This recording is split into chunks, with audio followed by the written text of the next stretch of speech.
Good afternoon, everyone. If you'll gather around, we'll look at this show on the road. It's just good to see everyone. Good to see everyone. Thanks to all of you for being here, but most importantly, the First Lady of our state's here, Marty Kemp. I always keep my priorities in order, Governor. It's also certainly great to welcome our governor here. Did I mention to you that Georgia is the best place in this union to work, raise a family, have a little fun for the 9th consecutive year? Did I mention that? Awesome stuff. Thanks to our governor and great projects like this, we're doing pretty good. We're doing pretty good. So I just want to welcome all of you down to Southeast Georgia. It's a great site. It's a great place to be in Bryan County. Well, a great project, I think, is coming out of the ground pretty well. Don't y'all think that's the case? And it's kind of amazing that we'll see our first vehicle come off the line here, I think, in early 25 or maybe even 24, I'm hearing. So that's quite remarkable what we see here today. So that's exciting. We're glad to be a part of it in the General Assembly, working hand in hand with the governor of this state to do great things for our people. I want to take just a second to recognize a couple of people. Two of them that are very important in this process are the two chairmen of appropriations in the Senate, Blake Tillery, Chairman Tillery.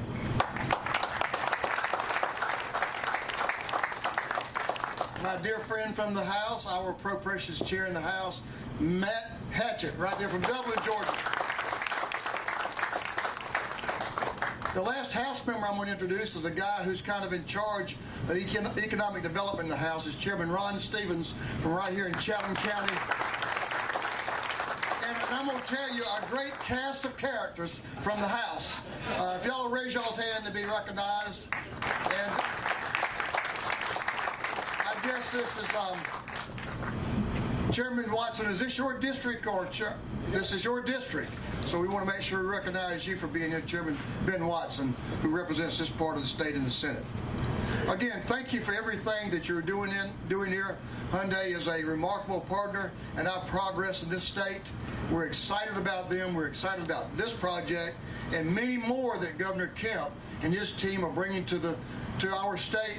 It's going to make a huge difference in the welfare of the citizens of our state as we look forward to continuing our economic progress.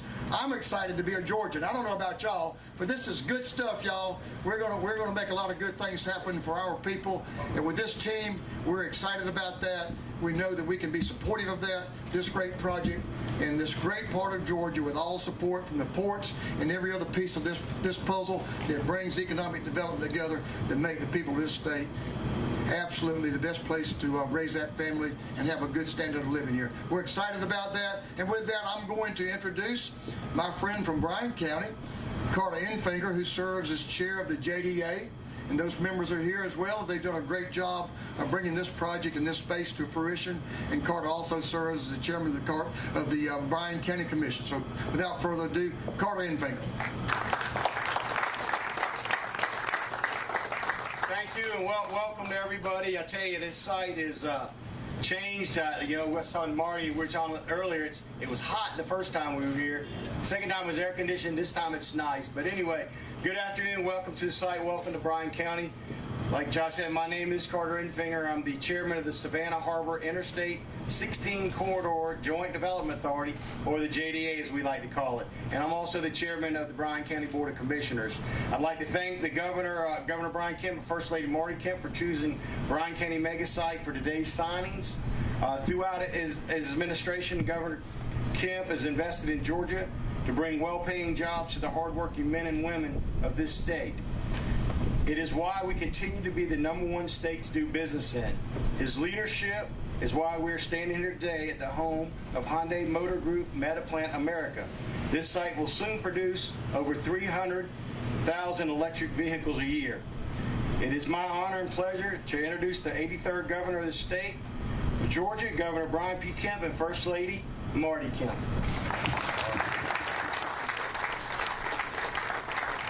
Well, thank you so much, Chairman. Thank you for your leadership and your support and your welcome remarks. And I just You know, for people that aren't here and haven't seen this site, they cannot appreciate how massive it is and how important this project is.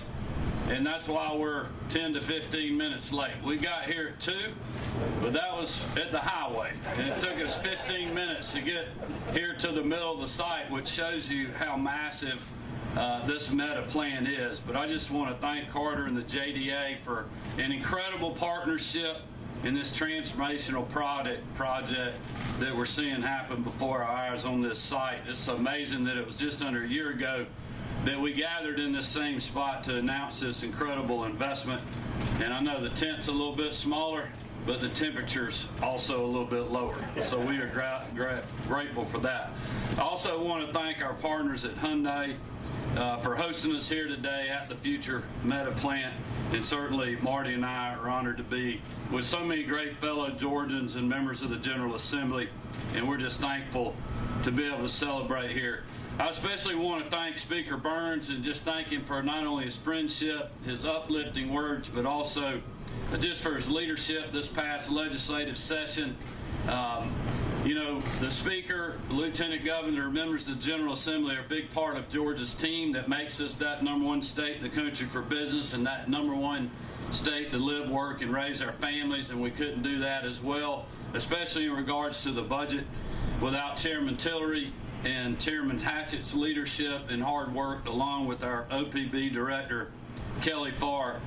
Literally very long hours during the session and dedicated work that went in to the budget. And I know the Lieutenant Governor couldn't be with us today, but we also appreciate his team and their work as well in getting this instrumental and historic budget across the finish line.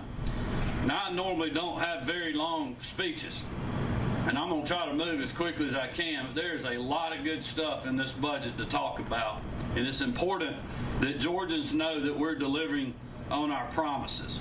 And this work has been instrumental, again, in getting the budget across the finish line and making it further possible for us to invest in our schools, public safety officers, anti-human trafficking efforts, and the health of all Georgians. And again, I want to thank the General Assembly for their tireless work over the last several months. And I know the Speaker recognized all the members of the legislature that are here, but thank you all sincerely for your good work. I also just want to thank our economic development partners that are here today, a lot of folks on the state and local level. Certainly want to thank Carter and the Savannah Harbor Interstate 16 Corridor, JDA, for their leadership, and the great team also at the Savannah Economic Development Authority that helped us put the event together today, working with our team. Thanks to the economic developers like them, our state, as the Speaker mentioned, has seen back-to-back record years for job creation and investments in our state. And Commissioner Wilson, who's also with us today, sent updated numbers on where we are year to date. It's amazing. Despite the economic headwinds you're reading about every day in the paper, we are still seeing incredible record-breaking type numbers in our state, and we're grateful for that. I also want to recognize Griff Lynch, and I know Jamie McCurry's here today, and his team from the Georgia Ports Authority, who literally are working around the clock at our state's gateway to the world, and that serve great partners like Hyundai and so many other job creators. And finally, I'd like to thank all the state agency heads that are here and those that are not, who are going to be the recipients of a lot of the things that the General Assembly and our office worked on to keep our state moving in the right direction with this new budget. Also want to just thank Superintendent Woods, obviously Commissioner Pat Wilson, and other agency heads who are with us today. As the Speaker mentioned again, we can't say this enough. 9 years in a row, the #1 state in the country for business. And it's because we have commitments, not only from those that are standing behind their microphone, but for those that are working with us that are here with us today, and many who are not. And it is not by chance that these things happen. It's because we are willing to make tough choices when it matters the most. And it's because our partnerships and our pro-business approach. And it's also because we budget wisely and carefully, and it's especially because of the resiliency of our hardworking citizens in this state. And because of all those virtues and more, we have more people working in our state than ever before. Our unemployment rate continues to be at an incredible 3.1% below the national average, and we have beat every state record in commerce and trade.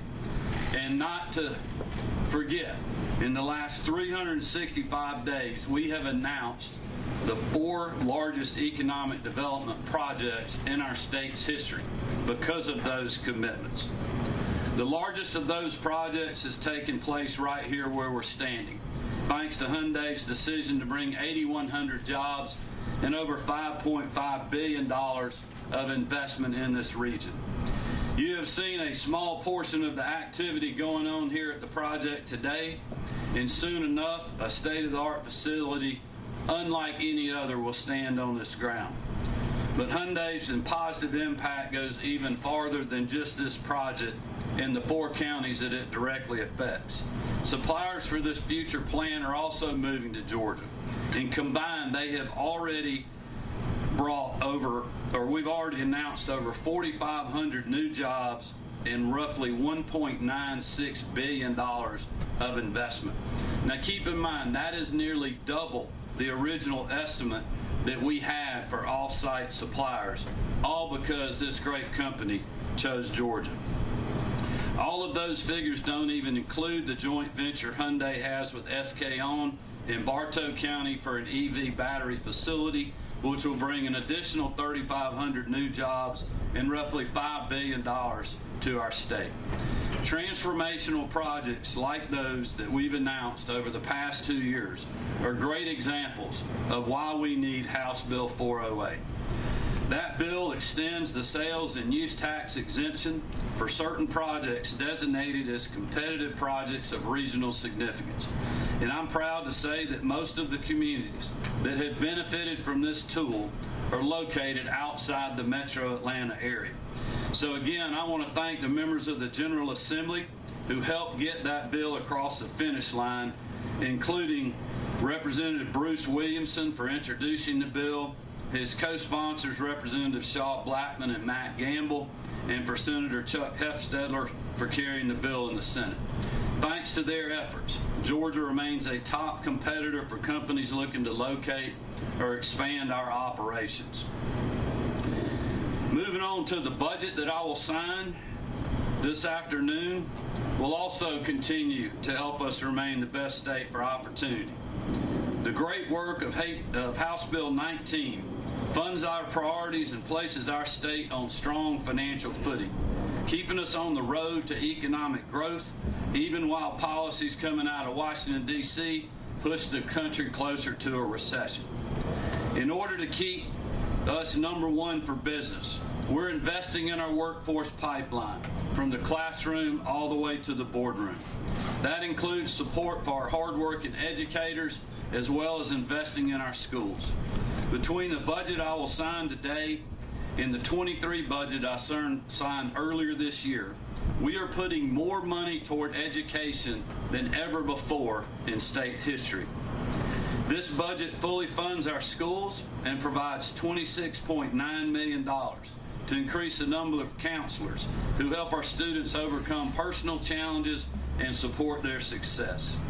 I'm proud to say that by the end of my first term, we were able to raise teacher pay in Georgia by a total of $5,000. Today, the budget I'll sign will add another $2,000 pay raise on top of that. No other General Assembly or governor has raised teacher salaries by so much, so quickly in state history, and I thank you all for that. We're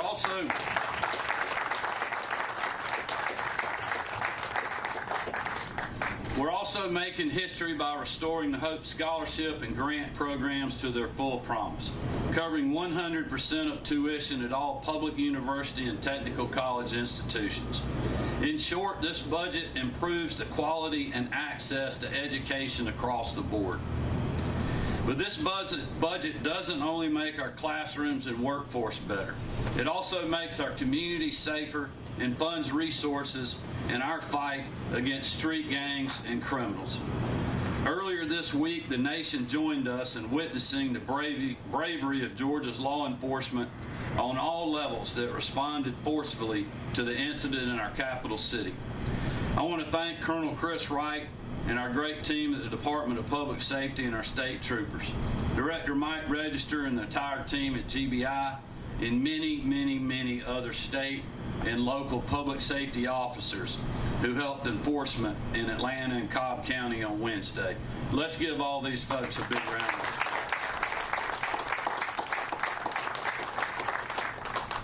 We cannot thank them and our other law enforcement partners enough for what they do.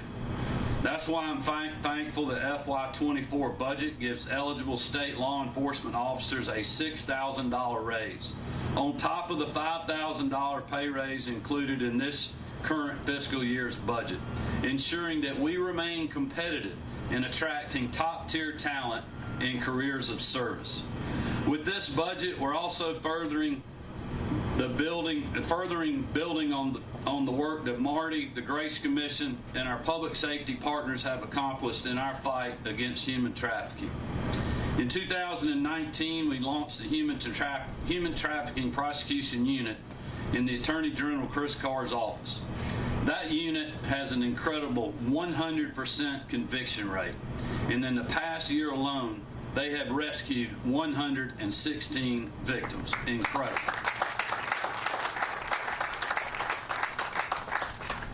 With the funds included in HB 19, we're adding a new analyst position to the prosecution unit to go after even more of these criminals, especially those operating illicit massage parlors. This is just another measure to furthering our ongoing efforts in the fight against human trafficking. We're also not resting on our laurels when it comes to making Georgia a healthier place to live, work, and raise a family. Bringing innovative solutions to our healthcare system has always been a top priority of my administration. And that's why this budget includes $52 million in funding to help us launch the Georgia Pathways to Coverage program.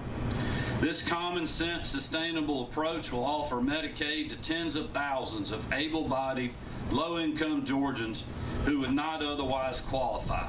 And our team is hard at work to ensure we successfully launch that program on July 1st of this year. And to make sure Georgians in every part of the state have quality care, including our rural communities, we are investing in our healthcare workforce. Last week, I signed SB 246, which establishes a student loan repayment program for certain nursing instructors, helping us address the shortage of qualified nursing educators and growing the pipeline in this high-need profession. This budget provides the funding for that program, and I look forward to its impact. Now keep in mind, these are just a handful of the benefits that Georgians will soon see because of this budget. So again, I want to thank everyone here and elsewhere who helped make these investments possible.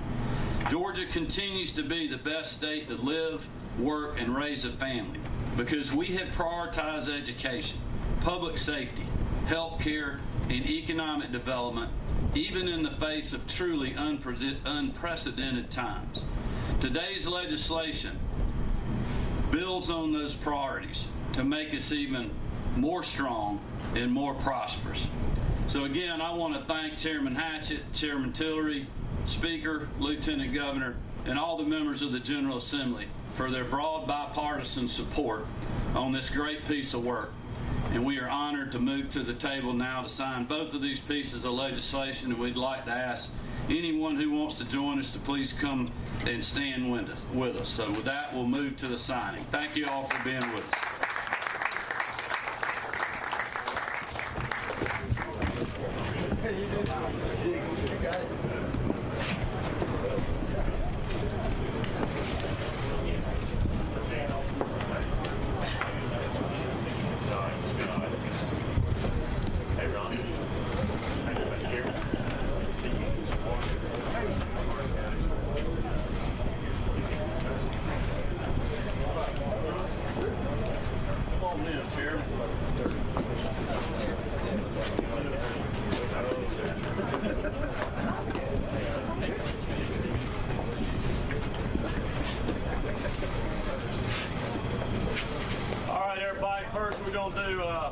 Bill 408, which is projects of regional significance. Again, I just want to thank Commissioner Wilson and the GDEC team, and certainly all the local economic development folks who just make an incredible partnership. We could not do projects like this without the locals' help, local support of the commission, the JDA folks, the community, and working with the best team, I think, in the country in regards to economic development. But we can only do it when we have tools like this, and I just want to thank all the members of the General Assembly and the leadership for their support on this effort this year. It's an honor to sign House Bill 408.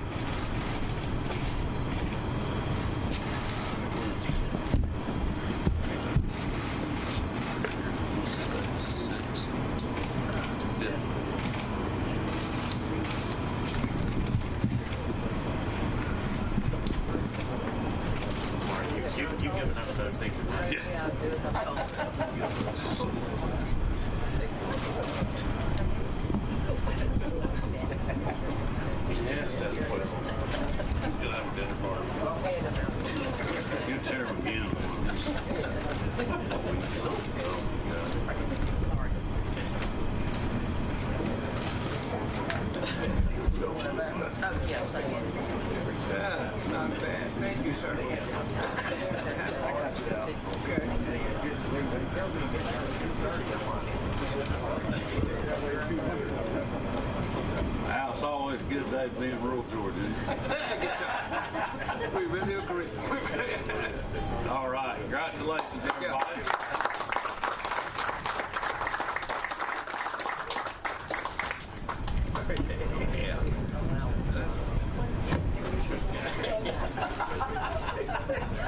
You might need more.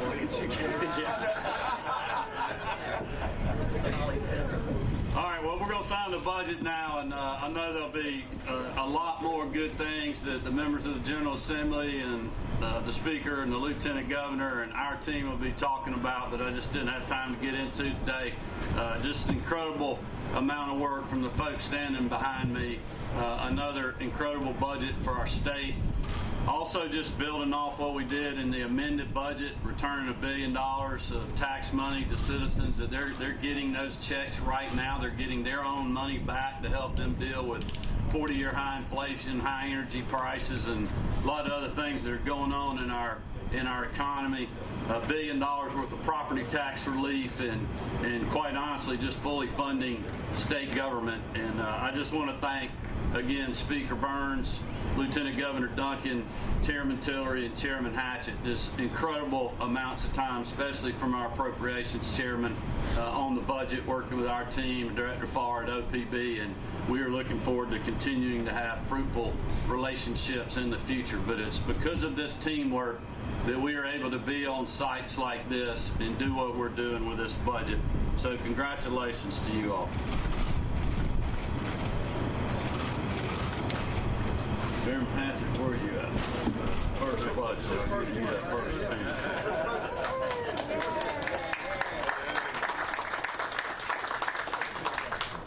Tiller, thanks, sir.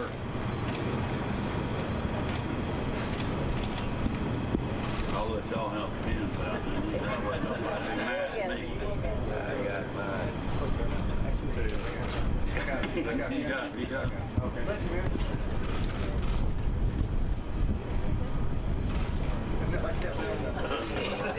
You worked too hard on that.